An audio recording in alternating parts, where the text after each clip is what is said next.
আজকে আমার জবানবন্দি শেষ হয়েছে। 18-19 জুলাইয়ের পরবর্তী সময়ের ঘটনাগুলো মূলত আজকের জবানবন্দিতে এসেছে, যেখানে 20 জুলাই রাতে আমাকে তুলে নিয়ে নির্যাতন করা হয়, আমাদের অন্যান্য সমন্বয়কদেরকে গুম করা হয়েছিল।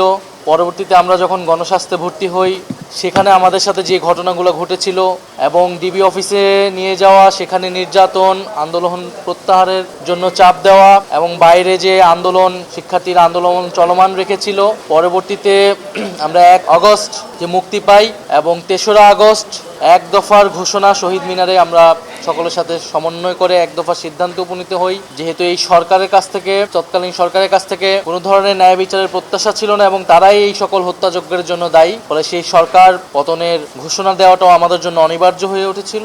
এবং পরবর্তীতে 4ই আগস্ট অর্থাৎ 35শে জুলাই, আমাদের ভাষায় 36শে জুলাই, 4 আগস্ট 5 আগস্টের যে বর্ণনা সেটি আমি দিয়েছি এবং 4 আগস্ট 5 আগস্ট যে হত্যাযজ্ঞ সারা দেশে চালানো হয়েছিল পুলিশ, অন্যান্য বাহিনী এবং আওয়ামী সন্ত্রাসীদের দ্বারা, সেই হত্যাযজ্ঞের বর্ণনা, 5ই আগস্ট শেখ হাসিনার পালিয়ে যাওয়া, নতুন সরকারের ঘোষণা, 5ই আগস্ট পর্যন্ত পদ্মা সেতু, মেট্রো রেল এবং এলিভেটেড এক্সপ্রেসওয়ে নির্মাণের গর্বিত অংশীদার বসুন্ধরা সিমেন্ট। আমি আমার জবানবন্দিতে এসে শেষ করেছি এবং মহামান্য আদালতের কাছে আমি এবং ভিকটিমদের পক্ষ থেকে আমি ন্যায় বিচার প্রত্যাশা করেছি।